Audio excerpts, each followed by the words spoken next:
గుంటూరులోని ఆంధ్ర యూనివర్సిటీకి ఆ రోజుల్లో రిజిస్టర్ ప్రొఫెసర్ కూర్మ వేణుగోపాల స్వామి నాయుడు. ఆయన గొప్ప కళా పోషకుడు. నాటకాలు వేయమని ఆయన విద్యార్థులను ప్రోత్సహించేవారు. ఆ రోజుల్లో గుంటూరులో ప్రతి సంవత్సరం నిర్వహించే నాటక వార్షికోత్సవాలకు అసంఖ్యాకంగా అభిమానులు ఉండేవారు. ఆ వార్షికోత్సవాలకు వేణుగోపాల స్వామి గారే స్ఫూర్తి. విద్యార్థులు తమ కాలేజీలోనే గాక నాటక ఉత్సవాల్లోనూ పరిషత్ పోటీలలోనూ నాటకాల ప్రదర్శించి బహుమతులు గెలిచేవారు. రవీంద్రనాథ్ ఠాగూర్ రాసిన సాక్రిఫైస్ నాటకాన్ని జగ్గయ్య బలిదానం పేరుతో అనువదించి ఎన్టీఆర్ తో కలిసి విజయవంతంగా ప్రదర్శించేవారు. ఆల్ ది క్లాబర్ నాటకంలో హీరో వేషం జగ్గయ్య వేస్తే ఎన్టీఆర్ సయ్యద్ పాత్ర పోషించేవారు. 1946లో ఈ నాటకంలో నటనకు జగ్గయ్య, ఎన్టీఆర్ ఉత్తమ నటుడు అవార్డును పంచుకున్నారు. 1946లో గుంటూరులో బిఏ చదువుతున్న రోజుల్లోనే ఎన్టీఆర్ తన స్వంత నాటక సమాజాన్ని నేషనల్ ఆర్ట్ థియేటర్స్ పేరుతో ప్రారంభించారు. ఆయన తమ్ముడు పుండరీకాక్షయ్య కలిసి నాటక ప్రదర్శన నిర్వహణ బాధ్యతలను చూసుకునేవారు. దాన్నొక స్వచ్ఛంద సంస్థల లాభాపేక్ష లేకుండా నడుపుతూ నాటకాలు వేశారు. అందులో నటులకు పారితోషికం లేదు. దుస్తులు, మేకప్ ఖర్చులు కూడా వారే సొంతంగా భరించాలి. 3 రూపాయలతో నాటకం వేసేవారు. కొంగర జగ్గయ్య, కేవీఎస్ శర్మ మరికొందరు స్నేహితులు ఆ సంస్థలో చేరి డిబివి కృష్ణ చౌదరి రాసిన వేణరాజు విప్లవం, మల్లమ్మ ఉసురు, రాణా ప్రతాప్ వగైరా నాటకాలను ప్రదర్శించేవారు. వేణరాజు విప్లవంలో ఎన్టీఆర్ వేసే వేణరాజు వేషానికి రాజసానికి తగ్గట్టు దుస్తులు కావాలి. సిల్కు పంచె కొనడానికి పైకం లేదు. తన తల్లి దగ్గర ఉన్న ఒక కొత్త ఉదారంగు చీరను ఆమెకు చెప్పకుండా గుట్టుగా తీసుకుని పంచిగా విరిచికట్టి టీవీగా స్టేజ్ మీదకు వచ్చారు.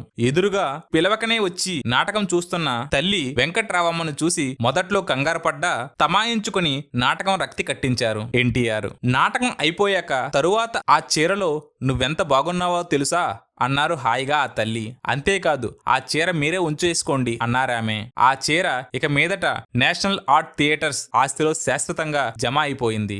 ఎం మల్లికార్జునరావు అప్పట్లో హిందూ కాలేజీ విద్యార్థి. తర్వాత కాలంలో కృష్ణ హీరోగా నటించిన గూఢచారి 116 వంటి విజయవంతమైన సినిమాలకు దర్శకత్వం వహించారు. నటి సీనియర్ శ్రీరంజని 1934 సంవత్సరంలో సి పుల్లయ్య తీసిన లవకుశలు సినిమాతో వెండితెరకు పరిచయమై 9 సినిమాల్లో నటించి 34 ఏళ్లకే 1940లో కాలం చేశారు. శ్రీరంజని భర్త నాగుమణి అప్పటి కాళిదాస్ సినిమా నిర్మాత.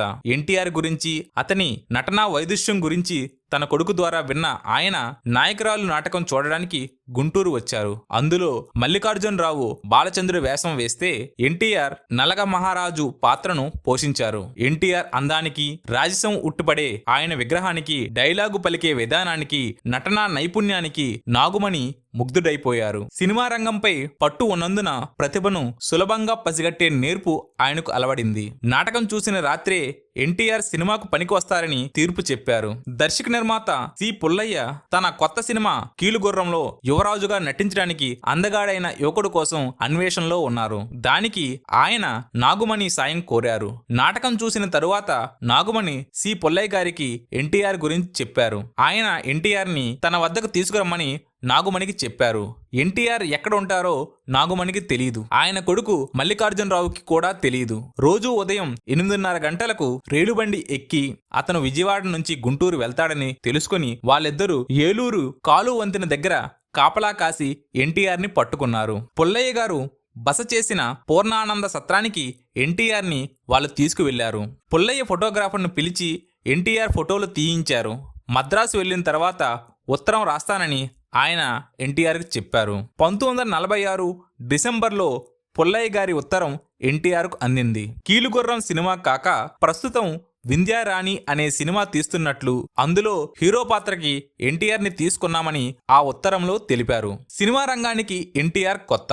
అందువల్ల ముందుగా 6 నెలలు మద్రాసులో సినిమా నటనలో శిక్షణ తీసుకోవాలని ఎన్టీఆర్ కు ఉత్తరంలో సూచించారు. సినిమా రంగం అంటే ఎన్టీఆర్ కు ఇష్టమే.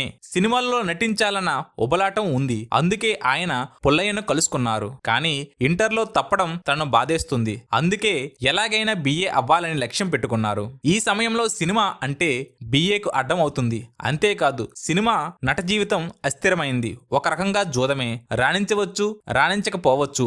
BA డిగ్రీ చేతిలో ఉంటే ఏదో ఒక ఉద్యోగం దొరుకుతుంది. ఆలస్యంగానైనా విషయాన్ని జాగ్రత్తగా ఆలోచించి అప్పటికే చదివే ముఖ్యమని నిర్ణయం తీసుకున్నారు. పుల్లయ్య గారికి తిరుగు జవాబు కూడా ఎన్టీఆర్ రాయలేదు. పుల్లయ్య గారికి పట్టుదల ఎక్కువ. ఆయన విజయవాడకు వచ్చి ఎన్టీఆర్ ని కలుసుకున్నారు. సినిమా రంగం అంటే తనకు ఇష్టమే అయినా BA పూర్తి చేయడం తన ప్రస్తుత లక్ష్యమని ఎన్టీఆర్ ఆయనకు వివరించి చెప్పారు. తన సినిమాలో నటించే అవకాశం, అందులోనూ హీరోగా కాదంటున్న ఎన్టీఆర్ ని చూసి పుల్లయ్య ఆశ్చర్యానికి గురయ్యారు. ఆయన నోటి మాట రాలేదు. ఎలాగైనా అతన్ని తన సినిమాలో నటించడానికి ఒప్పించాలని ఆయన లక్ష్మయ్య గారిని కలిశారు. ఎన్టీఆర్ సినీ రంగంలో రాణిస్తాడు, అతని భవిష్యత్తు ఉజ్వలంగా ఉంటుందని చెప్పి ఎలాగైనా ఎన్టీఆర్ ని ఒప్పించమని కోరారు. లక్ష్మయ్య ఆయన చెప్పింది శ్రద్ధగా విని, ఇందులో నాదేం లేదు, అంతా అబ్బాయి గారి ఇష్టమే అని తేల్చి చెప్పేశారు. పుల్లయ్య గారు తొందరలోనే సినిమా షూటింగ్ మొదలు పెట్టాలని హడావుడిలో ఉన్నారు. ఎన్టీఆర్ సమాధానం ఆయనకి నచ్చలేదు. లక్ష్మయ్య గారి మాట కూడా నచ్చలేదు. పట్టు విడవకుండా ఎన్టీఆర్ ని కలిసి మళ్లీ ఆలోచించుకోమన్నారు. లక్ష్మయ్య గారి మాటను కూడా ఉటకాయించారు. డిగ్రీ పూర్తయ్యాకే సినిమా రంగంలో నా అదృష్టాన్ని పరీక్షించుకుంటాను, ఇప్పుడు కాదు అని ఎన్టీఆర్ సుస్పష్టంగా అన్నారు. 2 సార్లు ఎన్టీఆర్ ఇంటర్ తప్పిన విషయం తెలిసిన పుల్లయ్య, ఇంటర్ మొదటిసారి పాస్ కాలేదు కదా, మొదటిసారి BA గట్టెక్కుతావని ఏమిటి గ్యారంటీ అని కొంచెం ఎకసక్యంగా ఎన్టీఆర్ ని అడిగారు. గతం గతః, ఇంటర్ చరిత్ర పునరావృతం అవ్వదు, BA మొదటిసారే తప్పక పాస్ అవుతాను అని ఆత్మవిశ్వాసంతో సమాధానమిచ్చారు ఎన్టీఆర్. తను సూర్యున్ని చూపిస్తుంటే ఎన్టీఆర్ ఒక చిన్న దివిటిని పట్టుకుని దారి వెతుకుతున్నాడేమిటా అని పుల్లయ్య గారు ఆశ్చర్యపోయారు. 1947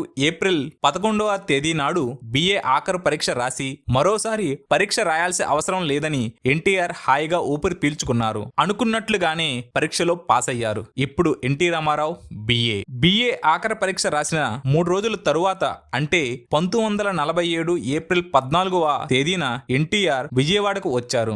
LV ప్రసాద్ కొన్ని రోజులుగా విజయవాడలో ఉన్నారు. గోడవల్లి రాంబ్రహ్మం తీసిన రైతు బిడ్డ సినిమా ప్రైవేట్ గా వేసుకుని చూస్తున్నారు ప్రసాద్. ఆయన ఎన్టీఆర్ ని యగాదిగా చూశారు. ఎన్టీఆర్ నచ్చారు. మేలో మద్రాస్ కు స్క్రీన్ టెస్ట్ కు రమ్మని చెప్పారు. LV ప్రసాద్ ను కలిసిన 15 రోజుల తరువాత ఎన్టీఆర్ కు మద్రాస్ నుంచి పిలుపు వచ్చింది. సారథి పిక్చర్ నుంచి వచ్చిన ఆ ఉత్తరంలో మే 21న స్క్రీన్ టెస్ట్ కోసం మద్రాసు రండి, రైలు ఛార్జీలు, లాడ్జ్ ఖర్చులు కంపెనీ భరిస్తుంది అని రాసి ఉంది. ఎన్టీఆర్ కు మద్రాస్ కొత్త అనే విషయం LV ప్రసాద్ కు తెలుసు. అందుకే ఆయన్ని రైల్వే స్టేషన్ నుంచి తీసుకురమ్మని శోభనాచల స్టూడియోలో పనిచేస్తున్న రాఘవకు చెప్పారు. ఒక పెద్ద గుంపులో కూడా సినిమా పక్షులను గుర్తించే నేర్పు రాఘవకు సొంతం. ఆ రాఘవ గారే తర్వాతి రోజుల్లో తాత మనవడు, జగత్ కిలాడీలు తదితర సినిమాలను నిర్మించారు. 1947 మే 21వ తేదీన ఉదయం ఆయన రైల్వే స్టేషన్ ప్లాట్ఫారం పై ఉండగా రైలు కోత వేసి మద్రాస్ స్టేషన్ లో ఆగింది. ఎన్టీఆర్ రైలు దిగారు. రాఘవ కళ్ళు క్షణం ఆలస్యం కాకుండా ఎన్టీఆర్ ని పసిగట్టేశాయి. వాళ్ళ స్టేషన్ నుంచి బయటకు వచ్చి మిర్జాపురం రాజావారి శోభనాచల స్టూడియోలో ద్రోహి సినిమా షూటింగ్ జరుగుతుంది. ఆ షూటింగ్ లో LV ప్రసాద్ చాలా బిజీగా ఉన్నారు. ఎన్టీఆర్ ని మేకప్ రూమ్ లో కూర్చోబెట్టారు. మేకప్ మ్యాన్ మంగయ్య ఎన్టీఆర్ ముఖంపై ఫౌండేషన్ క్రీమ్ రాసి అద్దంలో పరీక్షగా ఎన్టీఆర్ ముఖాన్ని చూశారు.